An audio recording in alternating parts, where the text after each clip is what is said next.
Shalom, saudara-saudara. Kita berjumpa lagi dalam Renungan Kamis. Hari ini kita akan bersama-sama merenungkan tentang kasih yang terbesar. Nah, saudara, kasih yang terbesar. Apa buktinya? Apa bukti kasih yang terbesar yang kita bisa dapatkan atau yang kita bisa berikan? Ada yang bilang itu uang. Berapa yang bisa kita sebut itu kasih yang terbesar ketika kita memberikan uang? Materi seperti itu. 1 miliar, 100 miliar, 1 triliun. Apakah itu kasih yang terbesar? Nah, saudara, uang belum tentu menjadi bukti. Karena uang bisa habis. Dan ketika orang punya uang, dia bisa lupa sama orang yang memberi atau orang yang menerima itu ya. Nah, atau apa? Waktu, seberapa banyak waktu yang kita harus berikan? Ataukah tenaga, seberapa banyak yang kita bisa berikan? Atau apa ya? Mungkin anak muda berkata, aku akan memberikan segala-galanya bagimu. Apakah itu kasih yang terbesar? Nah, saudara, ketika kita memberikan sesuatu yang sifatnya materi, saudara, sifatnya materi, itu akan hilang, akan habis, dan mungkin bisa dianggap disia-siakan orang seperti itu. Makanya anak muda sekarang bisa bilang lagi bucin, lagi jadi budak cinta. Dia memberikan apa aja yang kepada orang yang dia cintai. Bahkan dia bisa memberikan dirinya. Nah, saudara, dirinya, kasih yang terbesar itu adalah memberikan diri kepada orang yang dicintai. Nah, tidak heran kita bisa melihat dalam film-film romantis itu banyak sekali kisah-kisah orang yang memberikan dirinya kepada orang yang dicintainya. Dalam film Romeo and Juliet, Titanic, bahkan film-film anak-anak muda sekarang itu banyak sekali tentang memberikan dirinya, nyawanya kepada orang yang dicintainya. Nah, saudara, Alkitab juga menjelaskan tentang ini, saudara, yaitu memberikan kasih yang terbesar dalam bentuk diri Allah itu diberikan kepada manusia yang berdosa. Nah, saudara, saya akan membacakan dalam Yohanes 15 ayat 13 sampai ayat yang ke-17. Tidak ada kasih yang lebih besar daripada kasih seseorang yang memberikan nyawanya untuk sahabat-sahabatnya. Kamu adalah sahabatku, jikalau kamu berbuat apa yang kuperintahkan kepadamu. Aku tidak menyebut kamu lagi hamba, tetapi aku menyebut kamu Aku tidak lagi menyebut kamu hamba, karena hamba tidak tahu apa yang diperbuat oleh tuannya. Tetapi aku menyebut kamu sahabat, karena aku telah memberitahukan kepada kamu segala sesuatu yang telah kudengar dari Bapakku. Bukan kamu yang memilih aku, tetapi akulah yang memilih kamu. Aku telah menetapkan kamu supaya kamu pergi dan menghasilkan buah, dan buahmu itu tetap, supaya apa yang kamu minta kepada Bapa dalam namaku diberikannya kepadamu. Inilah perintahku kepadamu, kasihilah seorang akan yang lain. Nah, saudara, Yesus sedang berkata kepada para murid bahwa mereka adalah sahabat-sahabatnya. Mereka bukan lagi hambanya, tapi adalah sahabat. Karena Yesus telah memberitahukan apa yang ia terima dari Bapaknya. Bukan lagi orang yang tidak tahu apa-apa, yang cuma diperintah aja, tetapi mereka mengetahui rencana Allah lewat Yesus. Nah, saudara, ini sesuatu yang luar biasa. Karena kita menjadi hamba Tuhan saja sudah sangat luar biasa, sangat keren. Karena Allah itu mau mengangkat kita menjadi hambanya. Saudara, hamba-hamba Tuhan itu posisi yang luar biasa, terhormat, saudara. Apalagi, saudara, kalau kita tahu kita ini adalah sahabat-sahabat Allah, rekan sekerja Allah. Ini luar biasa, saudara. Nah, saudara, dalam konteks ini setelah Yesus membasuh kaki murid-muridnya, setelah ia bertindak sebagai hamba mereka, ia memberikan teladan kepada mereka, ia tidak lebih tinggi daripada seorang hamba. Yesus mencuci kaki murid-muridnya. Dan ia berkata, aku adalah gurumu, aku membasuh kaki muridmu. Demikian juga kamu harus saling membasuh kakimu sesamamu. Seperti itu. Nah, sekarang bukan lagi konteks hamba, saudara, tetapi mereka adalah sahabat-sahabat Kristus, sahabat Allah, saudara. Mereka diberikan segala sesuatu yang diterima oleh Yesus dari Bapa. Segala pesan rencana Allah itu diberitahukan kepada mereka. Rencana agung Allah lewat Yesus Kristus, mereka adalah penerusnya.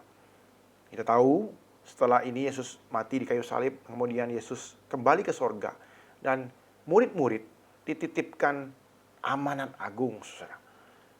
Memberitakan kabar baik ke seluruh bumi ini, menjadikan semua bangsa murid Kristus, diajarin, diperintahkan, dan dididik dalam segala yang Yesus ajarkan, saudara. Nah, saudara, ini sesuatu yang luar biasa. Yesus memberikan nyawanya kepada murid-muridnya, mengorbankan diri, dan menjadikan mereka sahabat-sahabatnya. Nah, di sini pesan Yesus itu luar biasa.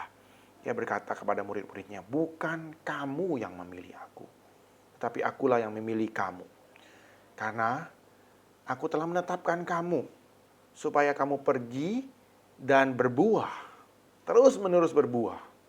Nah, inilah tujuan Yesus mengorbankan dirinya, tujuan Yesus menyerahkan nyawanya, mati di kayu salib, bukan untuk hal yang sia-sia, tetapi suatu hal yang luar biasa yang akan mengubahkan hidup manusia, dan akhirnya menjadikan mereka orang yang berubah, baru, dan bisa terus-menerus berbuah. Menjadi berkat bagi dunia ini, mengubahkan banyak orang, hati orang, supaya yang kita minta dalam nama Allah Bapa itu diberikan kepada kita. Ini adalah sebuah jaminan doa, saudara. Jaminan doa kepada para murid-murid Yesus yang telah Tuhan Yesus pilih. Nah, saudara, di ayat 17 kembali disinggung lagi tentang sahabat. Seorang sahabat adalah orang-orang yang benar-benar tahu bahwa ia telah ditebus dan diampuni oleh Yesus, oleh Bapa di sorga. Dan ia diberikan sebuah perintah yang baru, yaitu menjadi seorang yang mengasihi sahabat-sahabatnya, sesamanya, saudara. Saling mengasihi antar sahabat Allah. Nah, saudara, memang perintah. Nah, saudara, memang perintah ini Nah, saudara, memang perintah ini sepertinya simple, saudara, sederhana. Sederhana sekali. Sederhana sekali. Tetapi memang dalam prakteknya, saudara, begitu berat pergumulan kita untuk mengasihi sesama kita. Karena sesama kita itu berbeda dengan kita. Mereka punya kelemahan, mereka punya keterbatasan, mereka punya dosa pribadi juga. Nah, mereka berjuang dalam mereka berjuang menanggulangi hal itu. Nah, kita harus bersama-sama dalam melayani Tuhan, dalam hidup dalam keluarga Allah seperti itu. Nah, di sini tantangan penting sekali untuk kita bisa merendahkan hati, untuk saling mengerti, hanya saling mengasihi, memahami kelemahan-kelemahan setiap saudara kita, dan menggunakan kelebihan kita untuk boleh menolong mereka. Demikian sebaliknya, kelebihan mereka akan menolong kita juga. Nah, saudara, inilah tujuan Allah memberikan dirinya.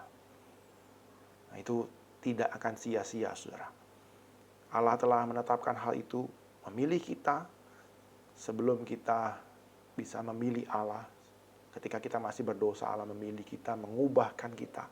Ia mengampuni dosa kita dan menyucikan kita dari dosa dengan darah Yesus. Supaya akhirnya kita merasakan kasih itu, kasih Allah itu. Dan kita bisa mengasihi saudara-saudara kita yang lain. Inilah tujuan Allah memilih kita, supaya kita akhirnya berbuah di tengah-tengah dunia ini. Biarlah Tuhan boleh mengingatkan kita, menguatkan kita, untuk boleh sadar bahwa Allah telah memberikan kasih yang terbesar.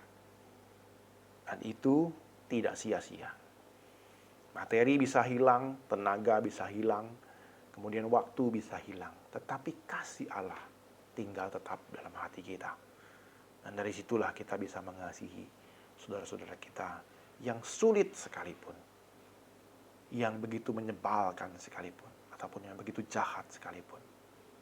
Karena kasih Allah itu memampukan kita mengampuni mereka dan menerima mereka kembali.